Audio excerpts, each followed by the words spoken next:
ID கம்பெனியில் வேலை செய்யவன் நீங்கள் உடனே உங்கள் பொண்ணை கட்டி கொடுத்துருவீங்களா? அவன் நான் வந்துட்டு குடிச்சிட்டு நடப்பீங்கன்னா என்ன செய்தாலும் தப்பு கிடையாது. ஏன்னா அவன் வந்து ஐடி வேலை அவன். இவன் ஒத்த வேலை செய்யாமல் குடிச்சாமல் இருந்தாலும் கெட்டான். கேட்டுதான் தலைவா.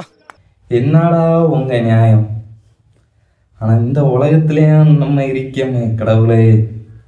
ஒன்றே தெரிஞ்சில்லையாக்காங்க, நீங்கள் செய்கிற தொழில் வந்து உங்கள் மனசுக்கு பிடிச்சி உங்களை பிடிச்சி முடிஞ்ச அளவு இல்லை, நீங்கள் நேர்மையாக செய்தாலே போதும். மக்களே எல்லா தொழிலுமே நல்லது தான்.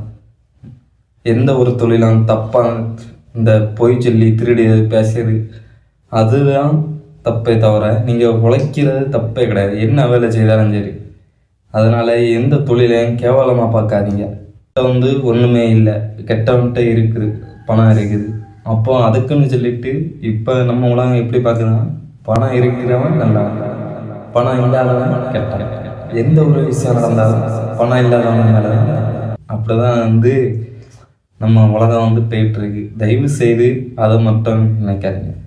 எல்லாருமே ஒரு சூழ்நிலையில் எல்லாமே நடக்கும். இப்போ வேணால் உங்கள்கிட்ட ஒன்றும் இல்லாமல் இருக்கலாம், ஆனால் கண்டிப்பாக ஒரு நாள் ஜெயிப்போன்னு சொல்லிட்டு உறுதியோட போகிறாங்க. நம்ம ஒரு இதோ நீங்கள் யோசிக்க வேணும். கஷ்டப்பட்ட வெற்றி கண்டிப்பாக நிச்சயம்.